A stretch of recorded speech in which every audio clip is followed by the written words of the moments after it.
ဒီညံကြီးရှင်ကောင်မလေးကတော့တခြားကျောင်းသားတွေကိုစာမေးပွဲခိုးချဖို့ကူညီပေးရင်းပတ်စံရှာနေတဲ့သူပါပဲအိမ်သာသွားဖို့အကြောင်းပြချက်ရအောင်လို့သူမကခဲတံကိုပါဆက်ထဲတမင်ထိုးထည့်ပြီးအန်ဂျင်ဟန်ဆောင်လိုက်ပါတယ်အိမ်သာစီကိုအပြေးလွှားသွားပေမဲ့သူမရဲ့အမှုအရာကိုမတင်ကဖြစ်သွားတဲ့ဆရာတယောက်ကနောက်ကနေလိုက်လာခဲ့ပါတယ်သူမတော်တော်လေးစိုးရိမ်တကြီးဖြစ်နေချိန်မှာပဲလုံခြုံရေးဝန်ထမ်းတယောက်ကပါတားဖို့ကြိုးစားလာပါတယ်ဒါပေမဲ့သူမကအိမ်သာထဲကိုလက်ခနဲချက်ချင်းဝင်သွားပြီးတကားကိုအမြဲလောချလိုက်ပါတော့တယ်ပြီးတာနဲ့ကျိုးဝက်ထားတဲ့ဖုန်းကိုထုတ်ပြီးသူမရဲ့တငယ်ချင်းတွေစီအပြေးတွေစပို့ပါတော့တယ်လုံခြုံရေးဝန်ထမ်းကအပူတော့သွားယူနေချိန်မှာပဲပတ်စံပေးပြီးသူမစီကနေအပြေးဝက်ထားတဲ့တငယ်ချင်းတွေကလည်းအပြေးတွေကိုရင်တမမနဲ့စောင့်နေကြတာပေါ့ကောင်မလေးကအသက်ကိုပြင်းပြင်းရှူသွင်းပြီးကြံနေသေးတဲ့အဖြေတွေကိုအသေးအတန်ပြန်စဉ်းစားနေပါတယ်လုံခြုံရေးကလည်းအပြင်ကနေတကားကိုအတင်းဖွင့်နေပြီးမို့သူမတော်တော်လေးကိုပြာရခတ်နေပါပြီမင်းတော့ပြဿနာကြီးပြီပဲငါဝင်လာတော့မင်းတော့ဆိုပြီးအပြင်ကလေအတန်ကျေကြီးနဲ့အော်ပြောလိုက်ပါတယ်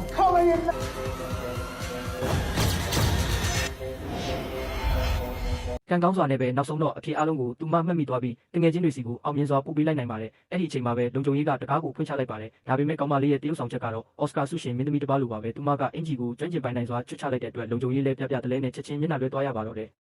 နောက်ဆုံးမှာတော့ကောင်မလေးဟာသူမရဲ့မရှင်ကိုပြင်းမြောက်သွားခဲ့ပြီးဖုန်းကိုချီအိတ်ထဲထည့်ကအပြင်ရောက်တော့တက်တည်ဖြစ်တဲ့ဖုန်းကိုတိတ်တဆိတ်သူများအိတ်ထဲထည့်လိုက်ပါတယ်ဒီလိုနဲ့ပဲပြောင်မြောက်လုံးနဲ့စာမိုးဝဲခိုးချမှုစစ်စင်ရေးကြီးတစ်ခုအောင်မြင်စွာပြီးဆုံးသွားပါတော့တယ်